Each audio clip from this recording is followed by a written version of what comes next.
자, 이제 실용 글쓰기 최종 모의고사 5회이며 우리 마지막 강의가 되겠습니다.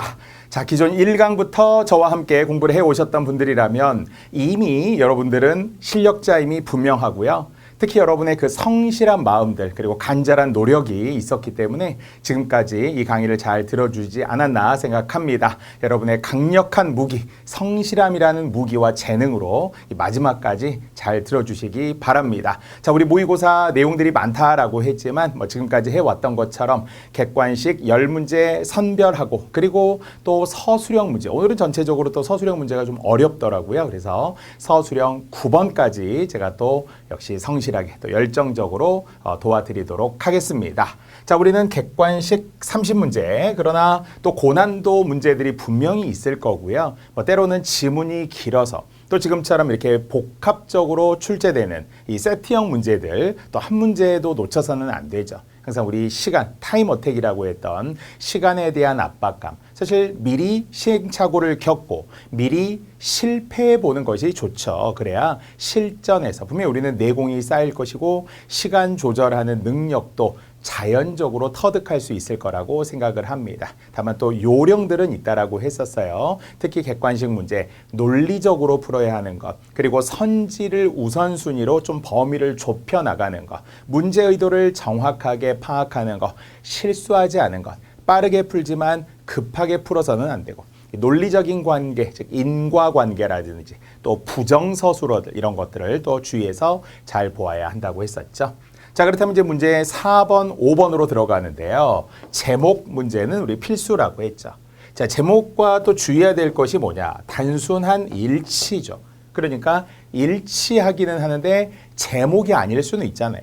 분명 지문에는 지엽적인 정보로 나와 있지만 전체를 포괄하는, 즉 소재로부터 주제가 포함되는 제목과는 별개일 수 있잖아요.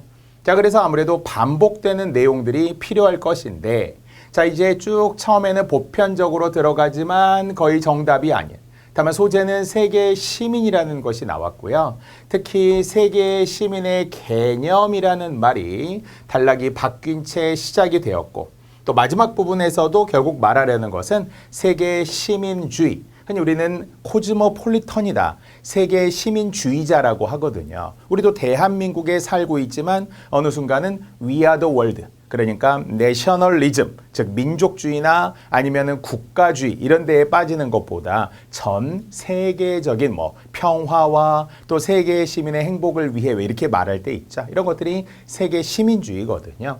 자, 그래서 결국 소재를 보아도 왠지 세계 시민이라는 말이 좀 보이죠. 2번 반복되었다라는 것은 정답의 가능성. 자, 그래서 처음에 분명 개념이라는 것이 있었잖아요. 세계 시민이라는 것이 무엇이냐. 또 그러면서 결국 세계 시민의 필요성, 필요성이라는 말까지 지문에 직접 보이네요. 자, 정답은 1번이 되겠습니다. 자, 역시 혼자서는 살 수 없다. 우리 고립주의 또는 흥선대원군의 배타주의, 또 폐쇄주의, 국수주의 이런 것만 가지고는 안 된다라는 걸 우리 또 알고 있으니까요. 자, 그래야 정답은 1번이고요. 자, 또 두 번째, 잘못 이해한 것. 그랬더니 또 확연히 보이는 말이 있어요. 바로 부정서술어에 좀 주의해야 되는데요.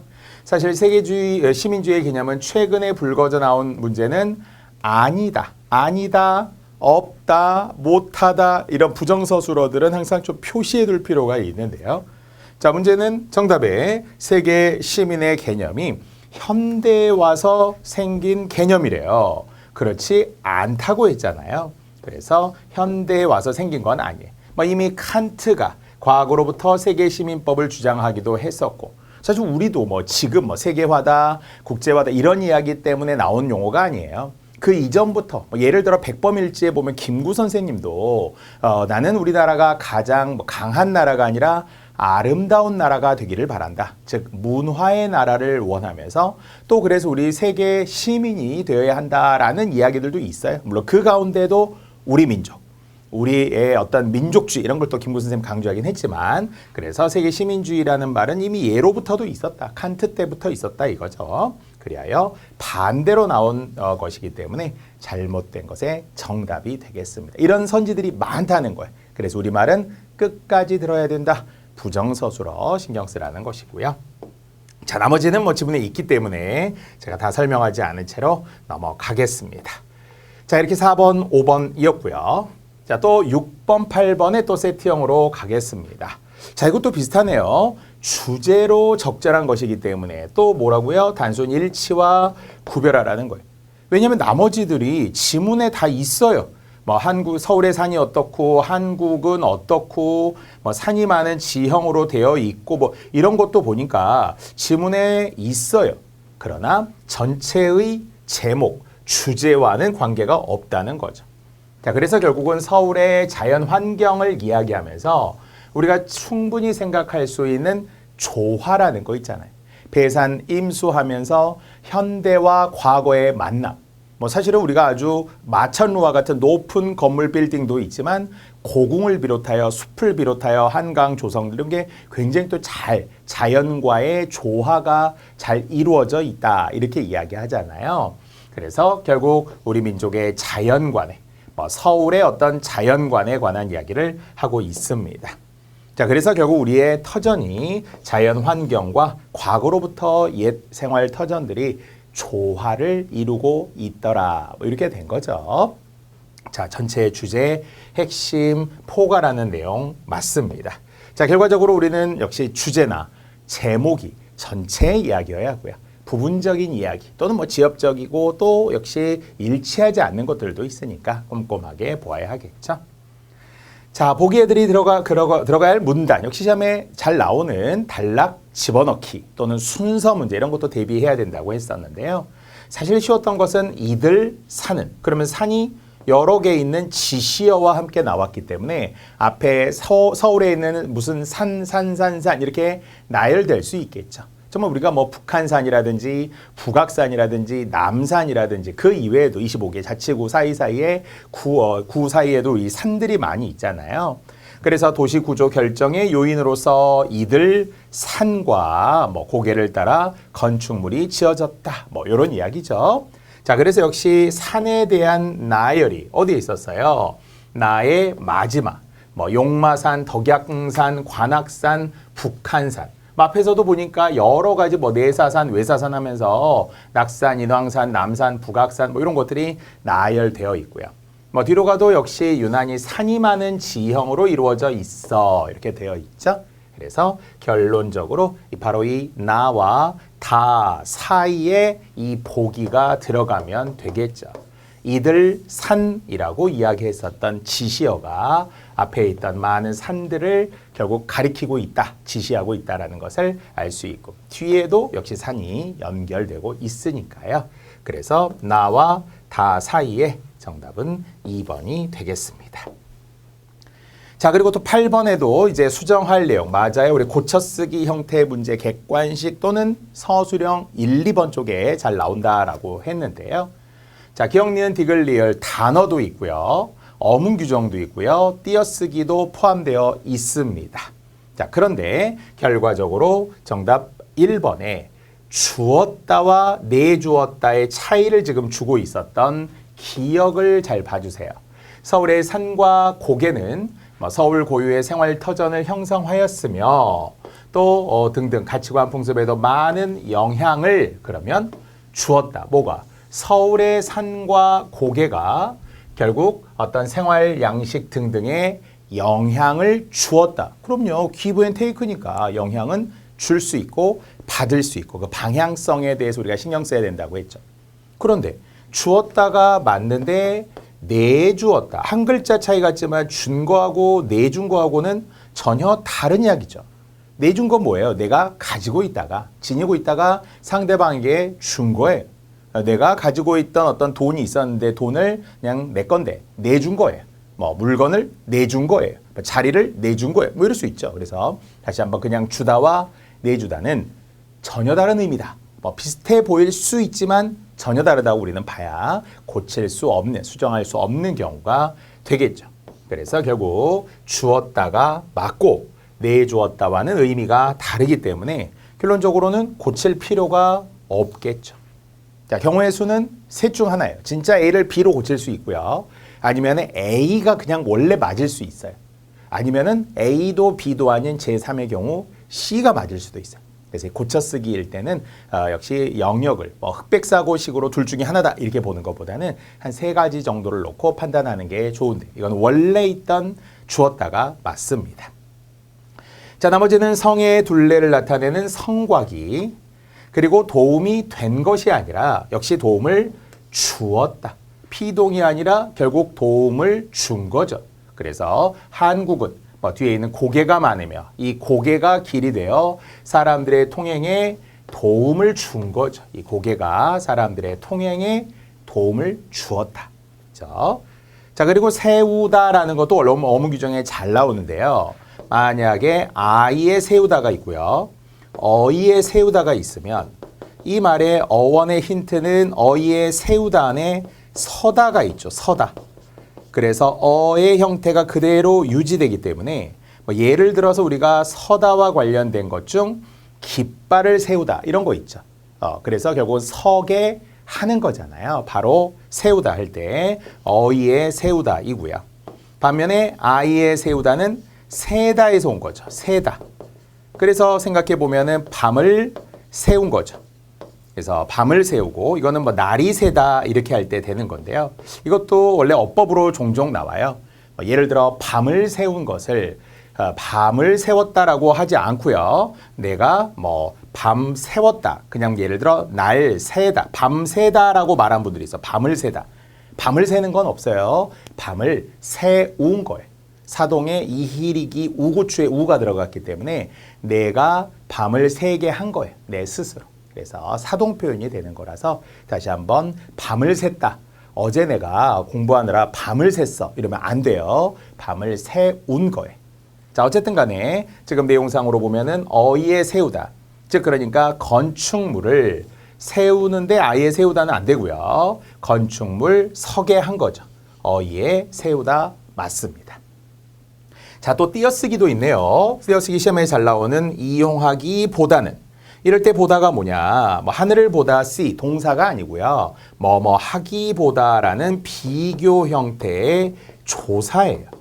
비교격 조사. 그러니까 어때요? 조사는 어때요? 앞말과 붙였어야 되겠죠. 사랑하기보다는 뭐 공부한다기보다는 미워하기보다는 뭐 이런 거 할 때 있죠. 이 보다는 할 때 보다도 조사, 는도 보조사예요. 그래서 결국 조사끼리 붙고 앞말과 명사형 전성어민 기와 붙어서 결국 이용하기보다는을 모두 붙여서 이러저리 돼야 되는데 왠지 우리가 음절이 길면 어딘가 한 번은 띄어야 할 것 같죠. 호흡상으로도 이용하기보다는 뭐 이렇게 호흡하는 분도 있을 수 있어요. 절대 그러면 안 되고요. 이용하기보다는 다시 한번 사랑한다기보다는 이렇게 한 호흡으로 가야 됩니다. 여전히 우리는 한글 맞춤법 2항 문장의 각 단어는 띄어쓰을 원칙으로 한다. 단 조사는 붙여 쓴다. 역시 띄어쓰기 규정 41항 조사는 그 앞말에 붙여 쓴다. 42항 의존명사는 띄어 쓴다. 계속 이 띄어쓰기 관련 이야기들이 또 이 실용 글쓰기의 필수 문제라고 할 수 있죠. 객관식 서술형의 독립 문제가 되기도 합니다. 자, 그리하여 1번은 적절하지 않았다. 고칠 필요가 없었다라는 것이고요. 나머지 설명 완료했습니다. 자, 또 9번이네요. 제목이에요. 다시 한번 모든 내용이 포괄되어야 하는데요. 자, 이것이 노인 문제, 노인 빈곤 이런 게 아니라 연금과 관련된 이야기였어요. 자, 소재 시작도 기초연금은 이렇게 들어가고 물론 빈곤율 이야기가 나온 것 같지만 결과적으로 국민연금 포함되어서 연금, 기초연금에 관한 이야기를 마지막까지 하고 있었죠. 그러면은 소재가 처음과 끝을 통해서 반복된다면 그것이 제재, 즉 중심 소재임을 알 수 있겠죠. 자, 그 다음에 이제 기초연금이 무엇이냐 하면서 정의도 나오지만 기초연금은 이러한 의의와 가치가 있어요. 당연히 어떤 좋은 혜택을 받을 수 있다는 장점. 항상 우리가 의의라고 이야기하는 것이 의의, 가치, 장점 이런 거죠. 아직도 뭔가 정의하고 헷갈리는 분들이 있어요. 정의는 뜻이잖아요. 의미라고도 이야기하는 개념, 의미가 뜻이었을 때 그래서 우리가 의 그러면은 벌써 장점 이렇게 이제 호환이 되는 거고요. 자, 그러나 다만 뭔가 제한이 있다. 뭔가 아쉬운 점이 있다. 아직은 좀 문제라는 거죠. 특히 초고령 사회로 가고 또 노인 빈곤율, 또 근로소득 추세에 따라서 제도의 변화가 좀 시급하다. 이제 좀 더 개선해야 할 문제가 있다 이거죠. 자, 워낙 우리 기초연금 이야기도 많이 하면서 흔히 3대 연금이다 뭐 이런 말들 쓰잖아요. 그래서 공적연금, 당연히 국민연금 같은 거, 아니면은 개인연금도 이제 드시는 분들이 있죠. 그리고 퇴직연금 같은 거 이렇게 포함해서 3대 연금이다 이렇게 이야기하는데, 그래서 정답은 1번이 되겠네요. 두 가지가 포함되어 있었어요. 의의와 개선점이 되겠습니다. 전체를 포괄하는 거죠. 자, 하나 더 결국 또 일치 문제, 또 잘못 이해한 것인데요. 전체냐 부분이냐도 있지만 이 내용이 결국 다 아우를 수 있도록 타당해야 하는데, 자, 지문에 의하면은 첫 번째 단락에 있어요. 자, 소득 인정액은 결국 기초연금을 이제 지급하기 위해서, 자, 보니까 노인 가구의 소득과 재산을 합산한 금액을 뜻한다. 그러니까 당연히 이제 기초연금은 만 65세 이상인데 다 주는 건 아니죠. 뭔가 소득 인정액이 선정 기준액 이하일 때 지급을 하는데, 그러면 선정 기준이 뭐냐? 두 가지라는 거예요. 첫 번째, 소득이 좀 낮아야죠. 그래서 노인 하위 70% 뭐 이런 이제 소득과 관련되는 부분들도 있는데, 두 번째 재산. 그럴 수 있네요. 만약 현재 기준으로 소득은 없지만 재산이 많은 노인들이 있을 수 있잖아요. 집도 있고 막 땅도 있고 뭐 이런 분들이 있을 수 있어요. 그러면은 그런 걸 합산해서 계산을 해서 전체 70% 이하일 때 기초연금을 주어야죠. 소득만 가지고 낮은데 찾아보니까 이 사람이 재산이 많아. 그럼 안 되잖아요. 결국 이 두 가지가 모두 반영된다는 거예요. 자, 그런데 바로 정답 3번을 보니까 소득은 아까 둘 중에 하나에만 해당이 되죠. 소득이 기준액 이하일 때 기초연금 대상자다. 아니라는 거죠. 왜? 여기 하나가 더 들어갔어야 한다는 거니까 소득과 재산 두 가지. 소득과 재산이 이하일 때 지급하는. 자, 이것도 뭐예요? 두 가지 정보를 주고 한 가지만 맞는 것처럼 준 거예요. 그러면 안 되겠죠. 그래서 역시 일치를 꼼꼼히 보아야 한다라는 것. 또 역시 우리가 약간의 스키마, 배경 지식이 있으면 문제 풀 때 또 조금 더 도움이 될 수 있기 때문에 평소에도 여러분 나이가 곧 지혜다라는 생각으로 우리의 경험과 연륜이 결코 무시되지 않잖아요. 사회생활하고 또 사람과의 관계, 또 우리가 읽었던 독서, 책들 이런 것들이 결국 다 문제를 풀 때 도움이 되는 거라서 이 세상 모든 것이 바로 국어 교재다. 실용 글쓰기에 도움이 되는 책들이다 이렇게 생각하면서 또 소중히 여겨야 하겠죠. 자, 나머지는 모두 일치하는 거라서 자, 3번 설명이 완료됐죠. 소득과 재산을 합한 기준이라고 했습니다. 자, 시간상 이 정도로 9번, 10번 마무리하고요. 자, 또 우리 표 항상 보기로 했었죠. 자, 원래 이 도표도 원래 이제 교육학에서도 굉장히 자주 언급이 되는 이제 표인데요. 자, 기준이 되는 X축, Y축에 시간과 결과가 있어요. 그럼 마치 우리가 뭐 1만 시간의 법칙이라는 책처럼 긴 시간을 할애하고 투자했더니 성과가 있더라. 그럴 수 있잖아요. 뭐 전문가라는 거. 우리는 단순히 경력자에 머무르면 안 돼요. 전문가가 돼야죠. 뭐 경력이 몇 년이냐, 몇 년 일했느냐 이거보다는 그 시간 동안에 진짜 내가 전문가가 돼야죠. 자, 그런데 시간과 결과가 항상 비례하지 않을 수 있어요. 자, 그 이야기가 우리가 생각해 보면은 그냥 시간과 결과가 완전 비례한다면 투자한 시간만큼 결과를 내야 되겠죠. 그런데 꼭 그렇지도 않고요. 또 보니까 이렇게 상승하는 듯 하다가 완만하게 지금 기울어지는 측면들도 있죠. 뭐 계속 성장은 할 수는 있지만 완전하게 계속 쭉쭉쭉쭉 오르진 않아요. 그런데 니은보다도 결과가 더 좋은 기억을 모았더니 중간에 조금 쉬었다는 거예요. 중간에 쉬어요. 중간에 쉬고 났더니 오히려 결과가 높더라. 아, 그럴 수 있어요. 마치 초등학교, 중학교, 고등학교 쉬는 시간들 있잖아요. 최소 45분이나 50분 정도 공부하고 10분 쉬고. 실제 우리 뇌라는 것도 무작정 앉아서 공부만 한다고 막 활성화되지 않잖아요. 좀 쉬어야죠. 마찬가지로 직장인들에게도 반드시 있어야 되는 휴가라는 거, 재충전의 시간 이런 말들 다 하잖아요. 그래서 결국 이 기억의 장점을 이야기하자는 거죠. 어떻게? 잠깐씩 쉬면서 해라. 그래야 더 능률이 오른다. 열심히 일한 당신 떠나라. 이렇게 한다는 거죠. 자, 바로 이 내용이 정답 1번에 중간에 휴식 시간을 주었느냐 안 주었느냐에 따라서 생산량이 차이가 있더라는 거예요. 생산량의 차이를 보인 건데 결과적으로 쉬면 생산량이 더 좋고 그냥 쉬지 않고 했더니 나중에 그냥 기계적으로 일만 하다 보니까 오히려 생산량이 좀 떨어지더라 이거죠. 이 차이를 설명하는 내용이면 되겠습니다. 자, 이게 우리가 또 우리 삶에서 또 기억해야 할 이야기가 되겠죠. 자, 이렇게 중간 휴식을 취했더니 결과적으로 생산성이 높아지더라. 이렇게 적용해 볼 수 있더라라는 거고요. 뭐 그 이외에도 많이 있겠죠. 자, 29번도 그를 평가한 것으로 적절하지 않은 것. 대리점 개설 허가 신청서에 실용글 중에서는 뭐 신청합니다. 뭐 나름의 양식이 있을 수도 있는데요. 그러나 개설 허가를 내가 신청하는 거다 보니까 이제 내용과 그 자료들이 잘 맞아야 되겠죠. 그랬더니 대리점 개설 허가 신청에 관한 건 그래서 특히 뭐 치킨집 대리점을 개설한다고 신문 광고를 통해서 알게 되어서 그래서 자기소개서를 첨부한다.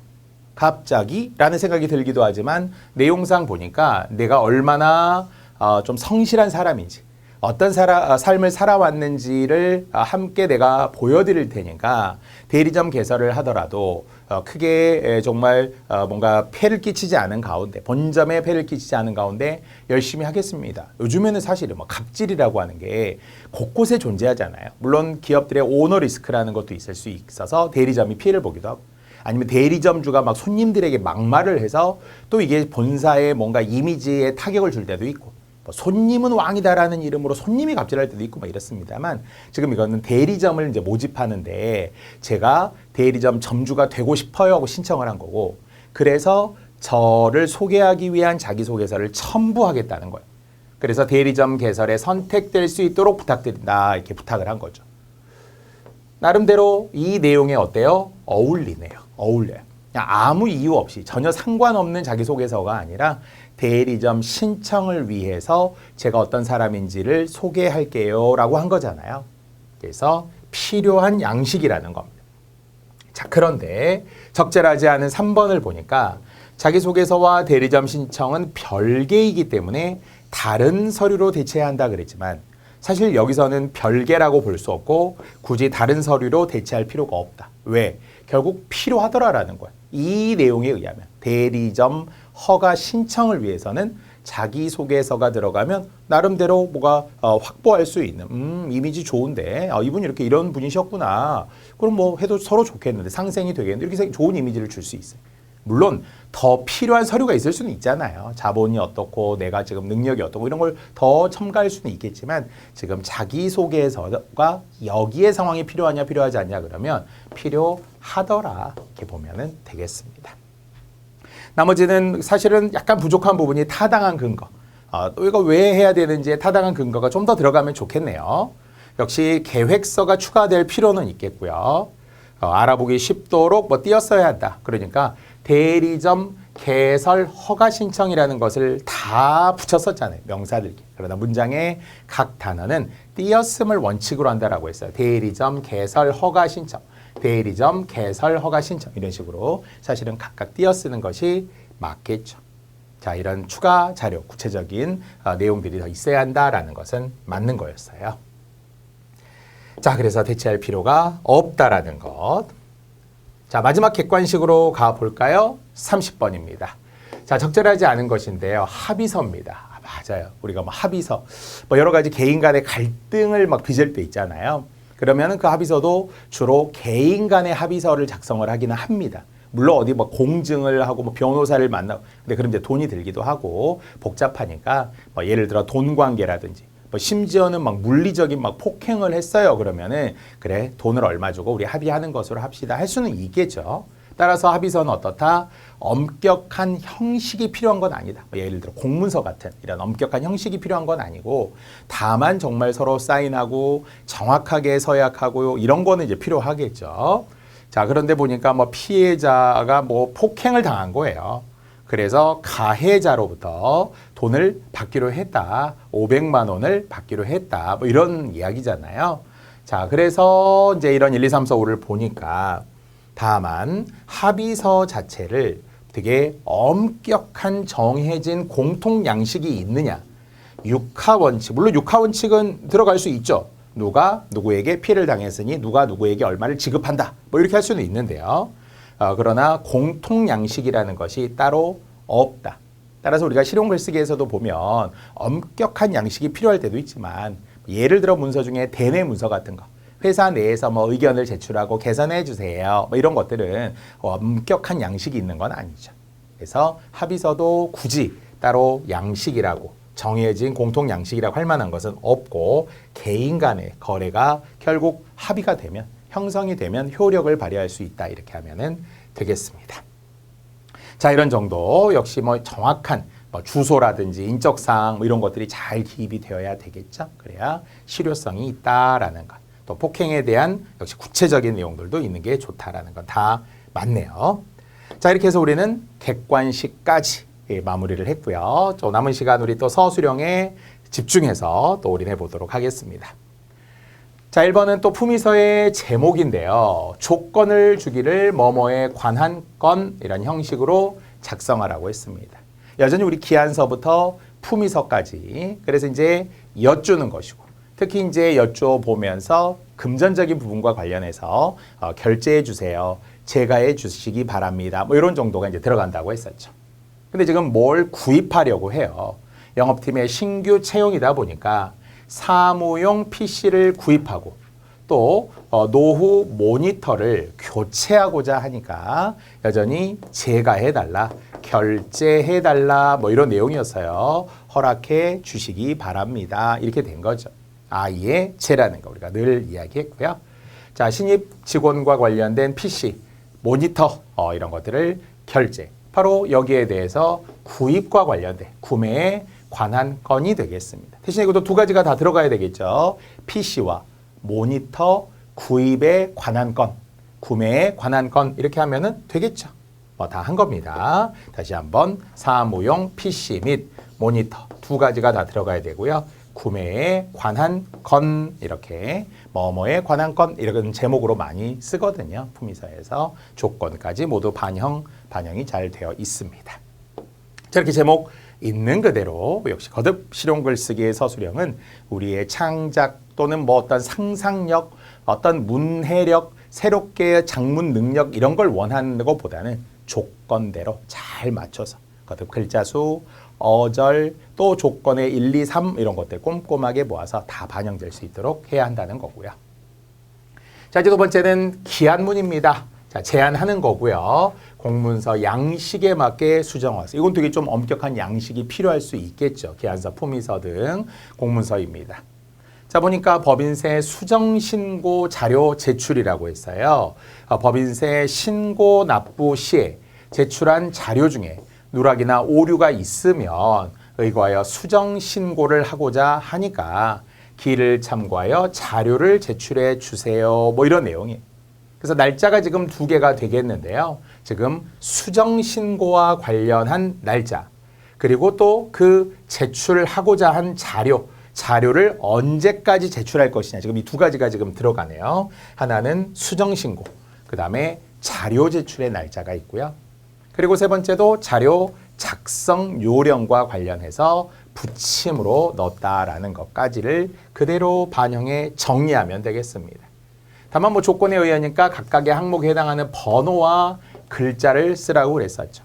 각각의 항목에 해당하는 번호, 즉 개조식으로 1, 2, 3 이렇게 번호를 다 붙이라는 이야기죠.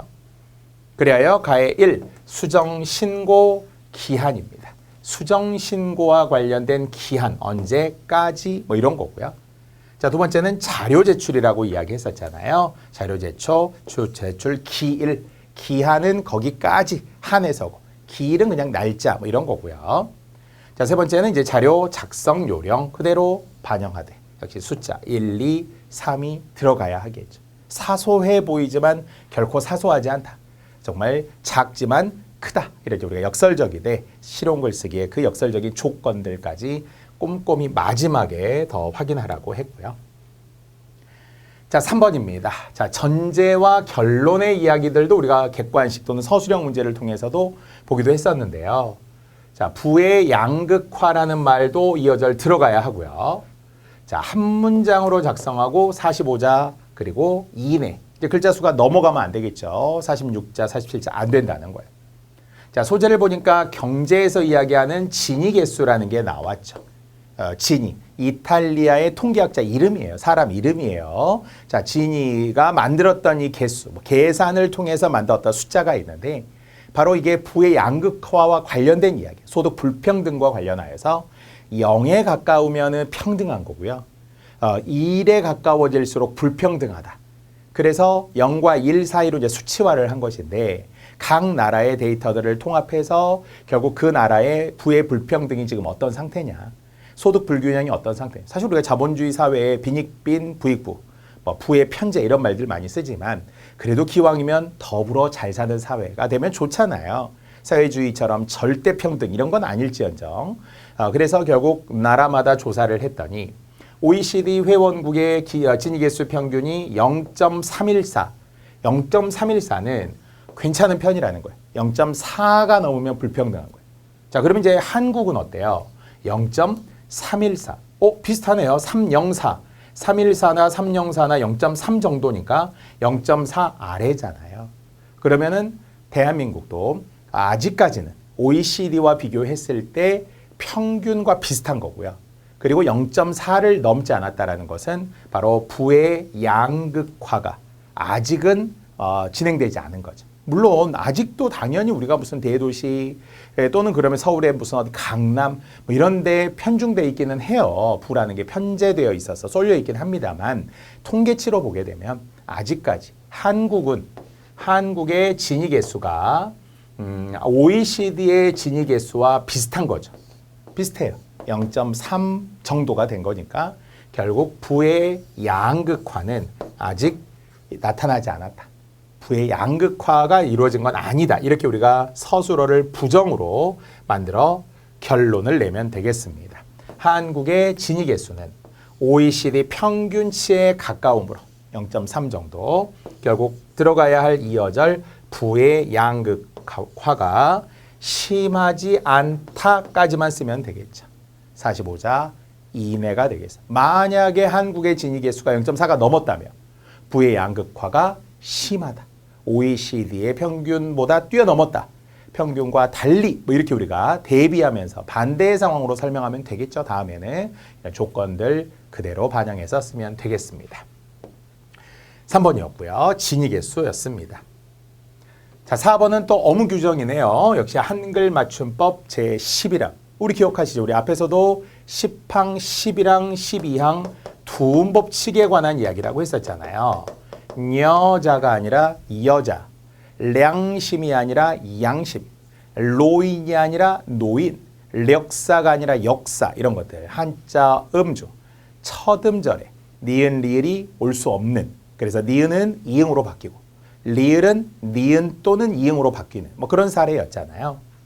자, 여기도 나와 있어요. 두음 법칙에 따라서 이 한자 리을에 한해서예요. 이렇게 리을이 이응으로 바뀌는 그런 항목의 일부. 다만 모음이나 니은이라는 어떤 조건이 나온 다음에 모음이나 니은 받침 뒤에 렬률은 열율로 적는다. 그러니까 이게 두음 법칙이라면 첫 음절에만 리을 니은을 못 쓰고 둘째 음절 이하에는 본음대로 써야 돼요. 그럼 렬률이 뒤에 나와야 되는데 딱 조건이 있기를 두 개. 모음 다음이나 니은 받침 다음에는 이것을 열율로 적어라 하는 사례를 쓰래요. 그래서 그걸 찾아서 쓰는 게 하나. 또 짧은 문장, 우리 앞에서도 했잖아요. 짧은 문장, 글짓기 하듯이 예문을 만들어 보라는 거죠. 그러면 당연히 둘째 음절 이후에 열율을 쓴 걸 찾으면 되네요. 그랬더니 여기 있네요. 나열, 선율. 근데 나열은 모음 뒤에 온 거고요. 선율은 니은 받침 뒤에 온 거죠. 열율이 그렇더라라는 거예요. 물론 우리가 모든 열율을 이렇게 표기한다는 건 아니에요. 여기에 나오지는 않았지만 뭐 예를 들어서 우리가 수학에서도 이야기하듯이 확률 이런 거 있잖아요. 그럼 이런 것들은 기억 받침이니까 같은 둘째 음절인데도 본음대로 적었다는 거예요. 얘가 원래 맞는 거잖아요. 둘째 음절 이후에는 확률인데 얘가 예외적이라고 할 수 있겠죠. 다만에 해당하는 거라서 외워야 한다면 니은이나 미음, 다시 모음이나 니은이죠. 모음이나 니은 받침 다음에는 연류를 적어라 이렇게 했다라는 이야기죠.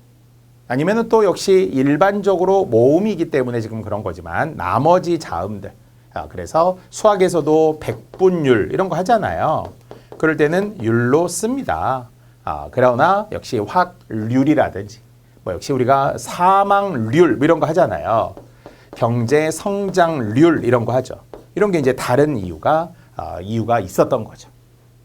자, 그리고 이제 글짓기 하래요. 뭐 다양한 글짓기가 있을 수 있으니까. 그래서 어떤 나열, 음들을 나열했더니 이런 여러 가지 아름다운 뭐 선율을 느낄 수 있었다. 이런 이제 예로 제시되기도 했습니다.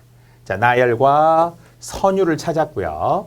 그에 따른 글짓기, 즉 규칙적으로 나열된 자리표들을 보니 아름다운 선율이 그려진다. 음의 흐름을 우리가 이야기하는 선율이죠. 근데 만약 양심은 량심 그랬으면은 우리 어법에 안 맞지만 두음 법칙에 따라 양심이 된 거고요. 역사도 원래는 력사였지만 역사로 두음 법칙이 된 거죠. 얘도 리, 뭐 사례, 그러면 리에잖아요. 그러나 예를 들어 또 예를 갖춘다 그럴 때는 예로 바뀌죠. 이렇게 두음 법칙의 첫 음절의 이야기를 드렸기 때문에 지금 이 A에서 묻는 조건과는 다른 거고요. 자, 4번이었고요. 자, 이제 선유도 관광. 서울에도 물론 선유도가 있지만 여기서는 전북 군산 지역의 섬, 선유도를 이야기하는 거예요. 자, 섬들의 어떤 섬들을 돌아다니면서 여행을 했대요. 선유도, 무녀도, 장자도, 대장도 뭐 이런 거예요. 자, 조건이 간단하긴 한데 사실 이게 명사형으로 끝낼 것이라는 게 책은 오타로 보내요. 명사로 끝낼 것이라는 조건이어야 합니다. 참고로 제가 이제 강의를 하면서 우리 이기적 실용글쓰기 교재에 사이사이에 좀 오타들이 있는 걸 발견했고요. 그래서 제가 이제 정오표를 따로 만들어서 제공했거든요. 그래서 혹시 여러분들도 지금까지 왔던 강의 중에 좀 오타가 있었다. 뭐 더 있을 수는 있습니다만 저도 꼼꼼히 보긴 했는데요. 그래서 이런 것들을 확인한 다음에 또 공부하셔도 됩니다. 제가 반영해서 강의를 하긴 했어요. 자, 다만 명사형과 명사는 달라요. 명사는 뭐 예를 들어 학교, 뭐 생일, 뭐 이름, 뭐 사람 이런 게 명사고요. 명사형이라는 것은 미음이나 기를 통해서 명사형 전성어미를 사용한 줄임말을 말합니다. 뭐 예를 들어 아름답다 이렇게 했는데 아름답기 뭐 이런 거 있잖아요. 또는 뭐 사랑함 뭐 이런 거 있죠. 사랑하다의 줄임말 이런 게 명사형이에요. 형태가 명사처럼 보인다는 건데요. 이거는 명사로 끝내느냐 명사형으로 끝내느냐 이게 달라요. 그래서 이거는 책에 명사로 끝낸다라고 수정해서 여러분 나중에 이해하시면 되겠습니다. 자, 그러나 어쨌든 이제 반복되는 내용을 보니까 특히 세 번째는 여기 좀 힌트가 돼요. 왜? 세 번째라는 것은 결국은 첫 번째, 두 번째가 있었다는 거고 이 병렬식이라는 거죠. 그럼 이걸 다 모아야 전체의 내용이 되죠. 대등병렬한 거니까. 그러면은 지금 앞의 내용을 보면 선유도에서 두 번째로 즐길 거리다. 그러면 첫 번째로 즐길 거리도 있었다는 거고요. 앞의 내용은 그렇겠죠. 여기가 첫 번째로 이렇게 시작을 했잖아요. 두 번째로, 세 번째로 이렇게 된 거죠. 그러면 이게 전부 뭐에 관한 것? 선유도를 즐기는 방법이에요. 다만 몇 가지? 세 가지. 선유도를 즐기는 세 가지 방법에 관한 이야기죠. 다 즐긴다라는 거예요. 선유도에 갔더니 이렇게 좋았어요. 두 번째 이렇게 좋았어요. 세 번째 이런 거 좋았어요. 갯벌체. 갯벌체험은 세 번째만 해당하는 거니까 그게 전부 들어가면 안 되죠. 상위 개념이 들어가야죠. 결론적으로 소재, 선유도, 즐길거리, 세 가지 방법에 관한 이야기입니다. 자, 정답 역시 명사로 끝낸다고 했어요. 선유도를 즐기는 세 가지 방법. 이것은 명사예요. 명사. 알겠죠? 만약에 명사형이라면 뭐 방법임 이런 식으로 뭐 어떤 뭐 즐기기 뭐 이런 거 있죠. 이렇게 했으면 명사형이 맞아요. 그래서 명사형과 명사는 다르다라는 것도 제가 추가로 설명해 드렸습니다. 자, 제목이었고요. 자, 6번입니다. 자, 이제 그래프 나와야죠. 그래서 역시 50점 그리고 100점짜리 문제들에서는 반드시 그래프 숫자가 나오고 앞에서 여러분 분석해야 되는 경우 있었잖아요. 자, 보니까 조건은 세 가지. 취업률과 진학률. 표가 잘 보이는지 모르겠어요. 자, 취업률은 지금 색깔과 관련해서 진학률과 관련해서 색깔이 여기 지금 나오죠. 진한 녹색으로 지금 보이는 게 취업률이에요. 취업률. 자, 그런데 진학률은 보니까 색깔이 좀 연한 연두색으로 보여요. 점선처럼 제가 해볼게요. 진학률. 진학률이. 자, 그럼 이게 뭔가 큰 차이가 있다는 거거든요. 연도별 변화 추이를 비교하고 통계 결과가 의미하는 바를 따로 하나 쓰라는 거죠. 마지막 문장으로 하나 써야 되고요. 세 문장으로 작성하라. 문장 3개. 자, 그러면은 결과적으로 이 표에 대한 뭐 취업률이든지 진학률이든지 상관이 없는데 예를 들어 진학률이 이 점선으로 지금 된 거라고 제가 했잖아요. 옅은 새. 그 다음에 반면 취업률. 그래서 진학률과 취업률이 지금 달라요. 왜냐하면 이게 완전히 차이가 크잖아요. 여기서 역전이 된 거잖아요. 자, 그런 설명이 있어야 된다는 거고요. 마지막은 이제 통계 결과가 의미하는 바. 이 통계 결과를 통해서 뭔가를 알 수 있다. 이거 있죠. 이런 게 들어가면 세 문장이 되겠습니다. 자, 가장 큰 차이 볼까요? 대상이 뭐라고요? 소재. 이 표에 앞서서 요 내용들이 들어가야 된다고 했죠. 누가, 무엇에 관한 이야기가 있어야 되죠.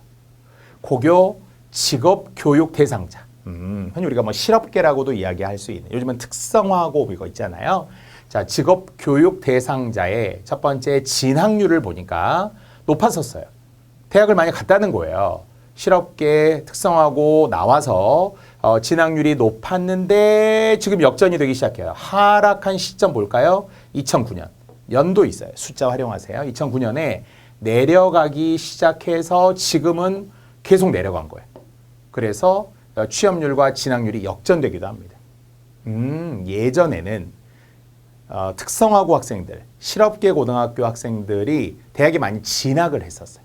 그 전에. 근데 언제 꺾였다? 2009년도부터 꺾이기 시작했어요. 뭐 이유는 알 수 없어요. 입시 제도라든지 아니면 그 필요성에 대해서 좀 덜 느꼈을 수 있죠. 에이, 대학 나오면 뭐해? 그냥 취업하는 게 낫지. 빨리 취업하는 게 낫지. 대학 나와도 요즘에 똑같던데 이런 생각으로 이제 인식의 변화, 제도의 변화가 생겼을 수 있어요. 그건 추정이에요. 여기 안 나왔기 때문에 우리가 그 추정은 설명할 수 없어요. 자, 반면에 이제 뭐였다고요? 취업률. 취업률이 이제 반대니까 진학률보다 처음엔 낮았어요.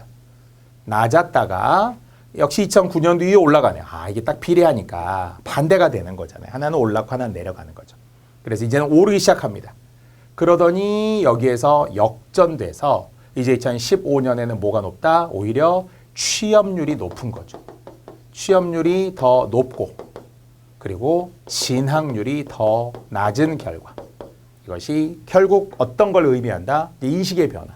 그런 문화가 좀 바뀌었을 수 있다라는 거예요. 취업에 대한 의식이 바뀌었을 수 있다. 뭐 이런 것들로 우리가 의미로 정의하면 돼. 다만 상상하거나 뭐 혼자 추정하거나 그럴 것이다거나 이런 거 쓰면 안 돼. 추측형은 안 되고요. 그냥 바뀌었다. 결과만 보면 되겠습니다. 자, 이것을 우리는 바로 정답으로 가도 되겠습니다. 자, 문장 3개라고 했죠. 고교, 직업, 교육 대상자. 맞아요. 소재는 필요하고요. 진학률이 처음에는 지속적으로 증가하다. 연도 2009년도를 기점으로 감소하였으며 2015년 취업률보다 10% 낮은 수치. 자, 이것도 어딘가 지금 수치가 있어야 되는데 수치에 대한 지금 뭔가 표가 누락된 것 같아요. 수치표가 지금 여기에 더 들어갔어야 돼요. 이 책에는 수치표가 없어요. 10%라는 것은 이것만 가지고는 추정할 수 없어요. 보니까 40 몇 %와 30 몇 %, 지금 이렇게 그림으로 보일 뿐이지만 숫자는 여기 안 나온 것으로 보아 더 있었어야 할 것 같아요. 자, 반면 취업률은 줄곧 감소하다가 아까 2009년을 기점으로 6년 연속 상승. 이걸 합쳐서 6년 연속 상승. 특히 2015년 46.6 역시 마찬가지죠. 이 숫자가 어디가 있어야 돼요. 이게 46.6%라는 건데 이 문제에서는 지금 알 수가 없는데요. 있었어야 합니다. 자, 그래서 진학률보다 10% 더 높다. 그렇죠. 아까 10% 낮다. 반대로 이제 10% 더 높다. 뭐가? 취업률이 진학률보다 더 높게 된 거죠. 자, 그렇다면 이제 반면이 두 번째 문장이었고요. 이제 세 번째 그 의미. 이 표가 주는 의미를 정리하는 거라고 했었죠. 통계 결과에 대해서. 결국 아까 고교 직업교육 대상자 있잖아요. 진학률이 하락하고 오히려 취업률이 상승하는 것은 고졸의 취업 문화가 지속적으로 증가하고 있다는 것을 의미한다. 그러네요. 결국 이제는 고등학교를 나와서 특히 직업교육 대상자와 관련해서 취업이 중요하구나. 취업 문화가 지속적으로 증가하고 있다는 것을 의미한다. 왜 운동선수들도 그렇잖아요. 프로야구 선수들 보면 고등학교만 졸업하고 빨리 갈 수 있으면 프로에 가서 더 몸을 만드는 게 좋다는 인식이 지금은 더 높아지고 있죠. 굳이 대학 갈 필요 없어. 야구하는데 스포츠 선수들 비슷해요. 취업도 어차피 대학 나와도 또 취업을 해야 되면 고등학교에 나와서 빨리 취업할 수 있는 길이 있으면 빨리 경험을 쌓고 경력을 쌓는 것이 중요하다. 이런 인식이 좀 변화가 되었다라는 걸 알 수 있다는 거죠. 자, 이런 정도로 결국 표를 두 내용을 통해서 세 문장이죠. 세 문장으로 분석했고 두 가지 취업률과 진학률의 차이를 중심으로 설명했습니다. 다만 여기에 지금 빠져있는 숫자가 더 있었어야 한다는 것만 좀 감안해서 봐주시기 바랍니다. 자, 6번이었고요. 자, 7번에 또 기사문, 신문 기사문에 들어가는 헤드라인 표제가 되겠습니다. 자, 역시 어떤 조건은 없어요. 혹시 있어야 되지 않았을까요? 뭐 몇 글자 이내라든지 몇 어절이라든지. 자, 반복되는 것은 국내 IPTV에 관한 이야기를 하고 있습니다. 한국 IPTV. IPTV라는 게 뭔지 알아요? 이건 OTT하고 다른 거죠. 즉 유튜브 같은 거하고 지금 다른 거예요. 자, 역시 IPTV라는 것은 특히 통신사와 연결된 통신사 중에서도 예를 들어서 SK 브로드밴드 아니면은 U+와 관련하면서 뭔가 거기에서 자체 방송을 하는 거 있잖아요. 그러면은 거기에 콘텐츠가 따로 있어요. 이거는 그 통신사를 이용하는 사람들을 위한 일종의 프로그램들이죠. 그게 바로 IPTV가 되겠습니다. 인터넷 프로토콜 텔레비전이에요. 이게 점점 가입자가 증가하고 있다고 합니다. 물론 우리는 이제 대부분 요금을 사용하게 되면 다 제공이 되는데 거기에 유료로 추가 금액을 내면은 더 볼 수 있는 최신 영화라든지 이런 것들을 그 자체 내서 즉 통신사의 인터넷망에서 볼 수 있도록 하는 거잖아요. 네, 그게 더 요즘에 활성화가 되고 있다라는 이야기에 보니까 700만 명을 넘었다 지금 이거네요. 700만 명을 넘었다. 뭐가? IPTV 가입자 수가. 그거네요. 그게 반복되는 이야기라서 IPTV 가입자 700만을 넘어 증가 지금 이거죠. 자, 따로 지금 여기에 문제에 의하면 조건이 없지만 실제 문제라면 아마 조건이 더 있을 것 같은데요. IPTV 가입자 700만 명 넘어서라는 신문 기사의 제목처럼 만들면 되겠습니다. 특별히 조건이 없어서 이 정도로만 할게요. 자, 이제 8번입니다. 자, 정보산업사회에 참여한 홍길동 대리가 작성한 보고서예요. 그래서 메모를 보고 보고서에 빈칸 가를 채우세요. 글씨가 좀 작아 보이긴 한데 여기입니다. 자, 빈칸 가라는 것은 소감이에요. 자, 근데 이게 보니까 굉장히 조건이 좀 까다롭게 나오긴 했어요. 역시 메모의 내용을 모두 반영하라. 메모의 내용이 모두 반영되고요. 또 둘째 문장은 왜냐하면 때문이에요. 그러면 이제 보고서니까 자기의 경험담으로 쓰는 거잖아요. 어디에 참석했다는 거예요. 지금 보니까 학회에 참석을 한 거고요. 그러니까 학회의 내용이 뭐였느냐? 정보산업과 관련된 내용이에요. 그래서 지금 메모의 내용이 다 반영돼야 한다고 했잖아요. 내가 가서 정보산업에 대해서 지금 학회에 참석을 했고 구체적인 지식을 습득을 했어요. 그래서 뭔가 내가 어떤 발표가 있는지 어떤 점을 활용할 수 있는지 어떤 프로젝트에 있어서 뭐가 있는지 이런 것들을 내가 배웠다라는 거죠. 보고서니까. 그 느낌을 쓰는 거예요. 그래서 앞으로 다음 분기 때 사실 보고서라는 것이 과거, 현재, 미래까지 필요하잖아요. 이런 내가 학회에 참석을 해서 뭔가를 배웠는데 그래서 다음에 프로젝트를 위해서 내가 활용할 수 있는지 배웠다. 이런 내용들이 들어가면 되겠죠. 왜냐하면 때문이다가 들어가면 돼. 왜냐하면. 자, 그래서 이 내용들을 역시 시간상 조건에 맞게 답으로 해볼게요.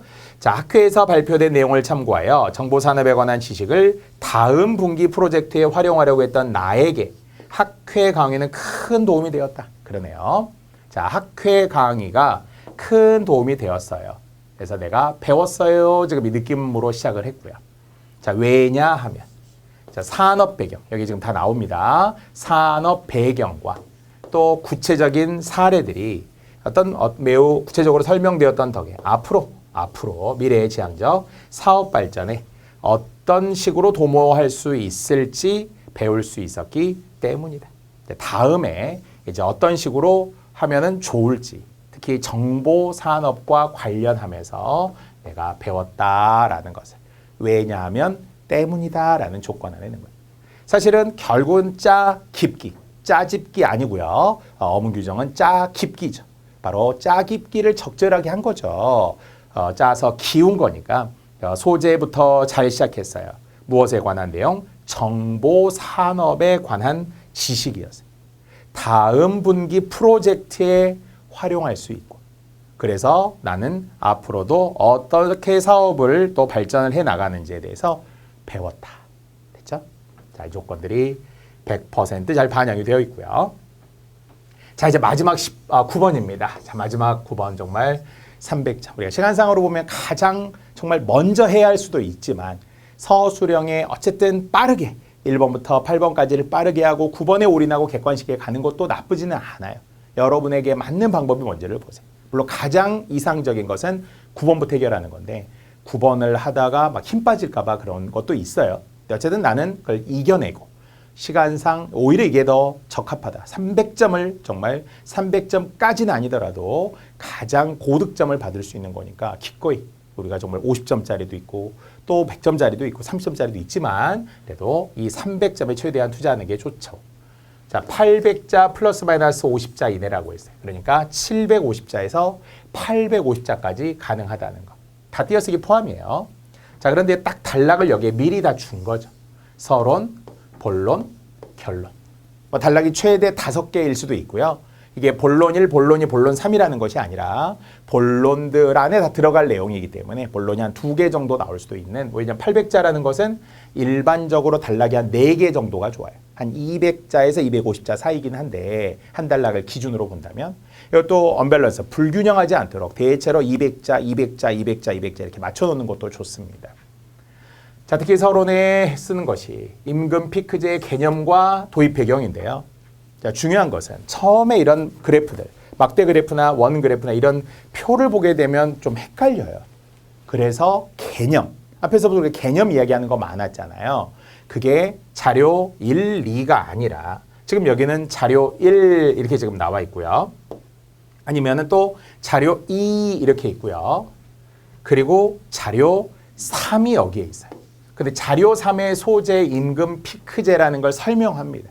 개념이 여기 있네요. 임금 피크제는 이러이러한 제도를 말한다. 특히 이제 초고령 사회와 관련하면서 근로자의 지속적 고용을 위해 맞아요. 왜 정년이 뭐 60세든 뭐 사기업들 뭐 55세든 뭐 이럴 수 있잖아요. 자, 그런데 고용을 위하여 일정 연령을 기준으로 임금을 조정하고 맞아요. 그러니까 나이가 이제 많으면 결국 정년퇴직을 해야지만 정년퇴직하지 않은 채 그 능력자를 재고용하는 거예요. 대신에 임금 좀 깎아야 되겠죠. 그래서 임금은 깎고 고용을 해주는 거. 이게 임금 피크제입니다. 또 그런 기간 동안에 고용을 보장하는 제도를 말합니다. 충분히 그럴 수 있네요. 그러니까 조정을 한다. 그리고 그 기간 동안에 고용을 보장한다. 이게 임금 피크제라는 거예요. 그리고 임금 피크제의 유형도 3가지라고 여기에도 나와요. 표도 나옵니다만. 그리고 또 뒤로 넘어가 볼게요. 여기에 이제 소개했던 그 개념이 여기에 나오고요. 지금 추세가 어떻다는 건지. 고령화가 빠르게 진행되죠. 노동 생산성은 하락하죠. 기업의 인건비 부담은 심화되고 있죠. 경제 성장률은 둔화되죠. 글로벌 경기 변동성 증가에 따라 기업은 또 점점 어렵잖아요. 그래서 임금 피크제의 도입이 결국 필요하다. 이런 필요성이 대두되었다는 거예요. 개념과 필요성.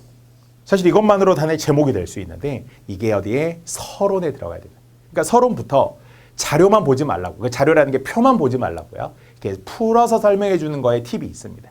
이것만 줄이면 돼요. 어떻게 짜깁기 하면 된다고 했었잖아요. 그래서 우리 생각, 나 임금 피크제가 뭔지 모르는데 이거 생소한 개념이 나왔는데 당황하지 말고 찾으시면 돼. 자료 1, 2 순서대로 보지 말고 자료 3부터 보세요. 자료 3부터. 그게 서론이니까. 사실 뒤에 또 나와요. 이 자료가 길거든요. 자, 그랬더니 또 임금 피크제의 장점, 반면 단점. 자, 이것도 아주 우리가 요약하기에 가장 좋은 내용이잖아요. 자, 간단하게 생각합시다. 장점이 뭐겠어요? 지금처럼 고령층의 실업을 어느 정도 완화할 수 있고, 또 기업 측에서도 인건비의 부담을 덜 수 있고, 또 고령층의 풍부한 경험과 노하우를 살릴 수 있어요. 약간의 전관 예우일 수도 있어요. 특히 예를 들어 기술자들 같은 경우 나이가 많다고 해서 딱 해직을 하거나 아니면 그만두는 퇴직을 하는 것으로 끝난 것이 아니라 거듭 이야기지만 재취업, 재고용이 될 수도 있는 거죠. 서로에게 상생이다 이런 거예요. 자, 장점 단점. 다만 또 기업의 특성을 무시한 채 일률적으로 임금 피크제를 적용할 경우 임금 수준을 하락시키는 편법으로 작용할 수 있고, 왜냐하면 이제 국가에서 계속 이걸 약간 강요 비슷하게 재취업할 수 있게 하세요 이렇게 하다 보니까 우리 필요 없는데 너무 일률적으로 적용하는 거 아니냐, 임금 수준을 또 하락시킬 수도 있고, 또 공기업의 경우 노령자 구제수당 아까처럼 약간의 전관 예우라는 것이 편법이거든요. 새로운 신입을 뽑아야 되고 신입을 키워야 되는데 나이 많은 사람들한테 오히려 재취업의 기회를 계속 주는 것이라면 또 젊은 사람들 입장에서는 일자리가 줄어들 수도 있어요. 그래서 오히려 약간 노령자의 구제 수단으로 악용될 수도 있다. 이런 장점 단점까지. 자, 이런 내용들이 뒤에 반드시 들어가야 할 조건이었어요. 그러니까 긴 조건 중에 제가 노란색으로 표시한 부분들 이런 게 들어간다.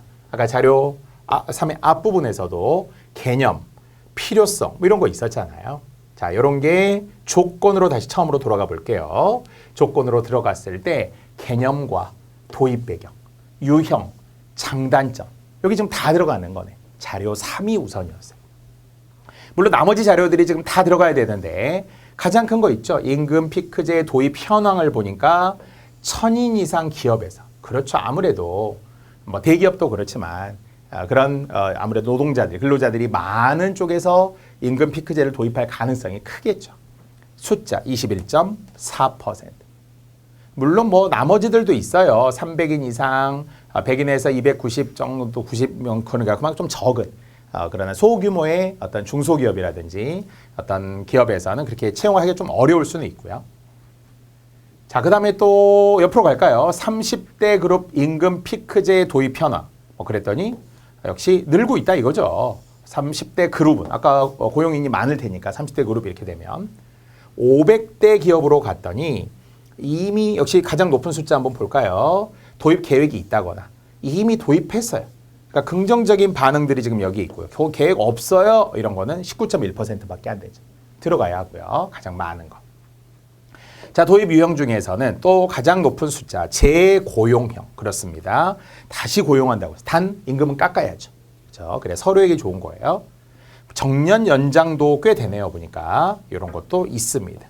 그러니까 결론은 그러나 정년 보장까지는 좀 어렵다고 봐야죠. 28% 정도밖에 안 되니까 임금 피크제는 일단 재고용 또는 정년 연장 정도에서 많이 이루어지고 있더라.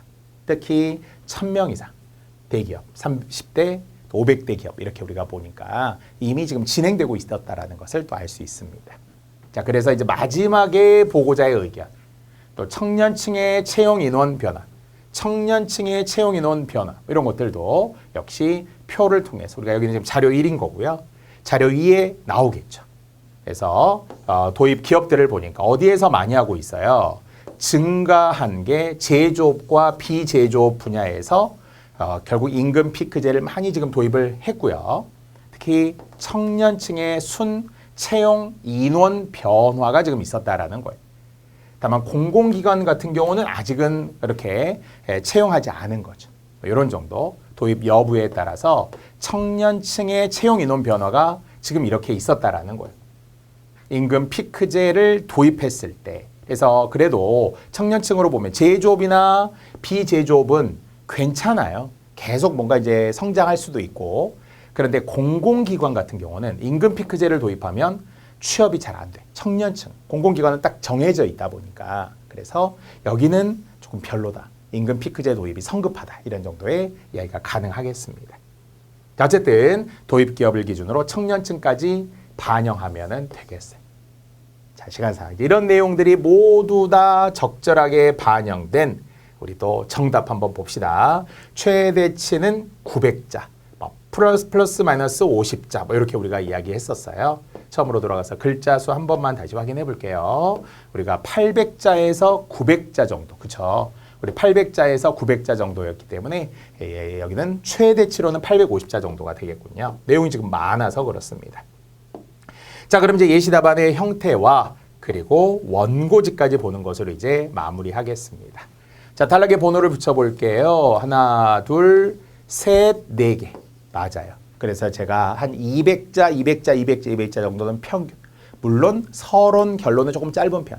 본론이 좀 자세히. 왜? 자료 1, 2, 3의 내용이 잘 조합해서 들어가야 되기 때문이죠. 자, 첫 번째 개념과 필요성 이야기죠. 딱 자료 3 이야기를 정리했네. 임금 피크제는 어떠한 제도이다. 필요성이 대두되었다. 뭐 이 정도잖아요. 자, 그 다음에 이제 유형 이야기 했고요. 그 다음에 장점, 단점 이야기 했었죠. 장점이 있다, 단점도 있다. 자, 이거 했어요. 그래서 전망까지. 당연히 확산될 것이다. 대형 사업자가 우리 1000명 이상 대형 사업장을 중심으로 임금 피크제가 확대될 전망이, 확산될 전망이. 자, 다만 이제 약간 청년층은 그럼 어떻게 되느냐? 청년층 순 채용 인원 변화가 숫자들 2014년 940개 소 뭐 이렇게 하면서 아까 제조업과 비제조업 분야는 증가했어요. 누가? 청년층. 상관없어요. 제조업, 비제조업은 굳이 임금 피크제 도입한다고 청년층의 채용이 줄어들지는 않아요. 반면 공공기관은 오히려 감소했다라는 거죠. 그래서 땡땡 자동차, 예를 들어 뭐 현대자동차든 기아자동차든 이런 자동차의 제조업 분야에서는 할 수 있어요. 좀 긍정적인 부분이 있지만 공공기관에서는 아까 단점, 노령자 구제 수단으로 활용될 수도 있다. 악용될 수도 있다. 또 보여준다는 거죠. 계속 우리에게 뭔가 추측하게 하거나 우리의 생각을 묻는 게 아니라 표를 정리한 뭐뭐를 보여준다. 뭐뭐를 알 수 있다. 뭐뭐를 말해준다. 이런 서술어들로 계속 분석하듯이 가면 되죠. 자, 마지막. 따라서 이제 생각이에요. 보고자의 생각. 임금 피크제의 도입은 제조업과 비제조업 분야를 중심으로 먼저 시행하고 공공기관의 경우 그 단점을 극복할 수 있는 방안을 마련하는 신중한 자세가 필요하다. 어떠한 것이 필요하다라는 자기의 생각을 지금 넣은 거죠. 서론, 본론 1, 2, 결론. 800자 플러스 마이너스. 여전히 우리 원고지 사용법에 의한 숫자, 퍼센트, 연도 뭐 이런 것도 보이고요. 또 끝부분에 변수들이 있을 수 있기 때문에 마지막 원고지까지 보도록 하겠습니다. 탈락 들여쓰기 잘 했고요. 역시 고용을 위해 또 뭐 특별히 없네요. 변수는 지금 없습니다. 아까 우리 개념, 필요성 대두 있었죠? 서론입니다. 자, 두 번째 이제 임금 피크제의 유형 3가지 또 소개했고요. 표에도 있었고 자료 3에도 있었습니다. 자, 끝에 쉼표 끝날 수 있고요. 마침표 끝날 수 있습니다. 그러나 단락이 바뀌지 않은 이상 들여쓰기 하면 안 된다고 했었죠. 또 마침표, 뭐 쉼표 다음에 절대 한 칸 띄지 않고요. 쉼표, 마침표 끝에 올 수 있죠. 이렇게. 그리고 역시 그대로 뭐 특별히 변수 없이 갔습니다. 여기도 마침표로 끝났고요. 특별히 없네요. 1000명, 이거 괜찮죠. 1000명 이상의 어떻게 썼어요? 아라비아 숫자인데 쉼표로 우리가 1000명을 쓰잖아요. 보통. 그래서 100단 이상에서 우리가 쉼표를 써야 되기 때문에 쉼표도 한 칸 처리라고 했죠. 숫자와 쉼표가 둘 다 한 칸에 들어가면 안 된다는 거예요. 뭐 최악의 경우는 뭐 예를 들어 여백이 여기에는 없지만 여백이 있는 부분을 기준으로 제가 한번 보여드릴게요. 1000명이라는 것을 최악의 경우로 가게 되면 마지막으로 지금 갔을 때 여기 있죠. 뭐 이렇게 쓰면 안 된다는 거죠. 이렇게 00, 뭐 0명 이렇게 쓰면 안 되겠죠. 지금 이건 한 칸에 2개를 썼다는 얘기잖아요. 숫자는 한 칸에 2개지만 숫자와 쉼표는 한 칸에 같이 들어갈 수 없어요. 그래서 따로따로 썼던 거죠. 1000명의 원고지 역시 여러분 어떻게 작성하는지 확인해 주시고요. 그러면 최대치로 보면은 하나, 둘, 셋, 넷, 다섯 칸에 1000명이 지금 들어가는 거죠. 나머지는 다 했고요. 자, 56%, 31.4%. 앞에 우리 서술형의 방식에서 다 했습니다. 49.5%, 500대 기업 이런 것도 있네요. 자, 그리고 이제 단락이 여기에서 또 바뀌어서 있었던 거죠. 같습니다. 했지만 하고 왔고요. 땡땡 자동차도 뭐 역시 한 칸 처리해야 되겠죠. 원래 글자가 들어간다고 생각을 하고. 자, 이제 마지막 네 번째 따라서. 자, 제조업화 또 시행하고 극복할 수 있는 태도가 필요하다까지 마침표 꼭 써야 되고요. 바쁘다, 시간에 쫓긴다라고 생각해서 의외로 끝에 마침표 안 붙이는 분들이 많아요. 근데 이게 감점의 사유를 찾거든요. 감점의 사유 중에 끝에 마침표 안 찍었네. 이거 되게 꼼꼼하게 당연히 봅니다. 필수적이에요. 그래서 여러분들이 거듭 방심하다가 실수하다가 내가 어디서 감점됐는지도 모르는 채 감점이 당했다면 꼭 마침표 문제는 아니었나. 이런 어문 규정에 또 필요한 가장 기본적인 문장 부호들, 기호들까지도 섬세하게 보셔야 합니다. 자, 이렇게 해서 우리는 서술형 9번까지 마무리했고요. 자, 여러분이 그래도 이 목표를 갖고 도전하시는 거죠. 가산점을 위해서도 그렇고 또 그 이외의 공부를 위해서도 이 강의를 성실하게 들으셨기 때문에 그 목표에 이르기까지 오는 동안의 과정이 결코 외롭지 않았으면 좋겠고, 목표를 향해 걸어가는 길, 그 길을 밤새 걷더라도 결코 지치지 않기를, 힘들지 않기를 바라면서 여러분의 또 어떤 젊음을, 여러분의 도전을 언제나 응원하도록 하겠습니다. 자, 이렇게 실용글쓰기 강의를 제가 마무리하고요. 최종 5회 모의고사까지 끝냈습니다. 고맙습니다.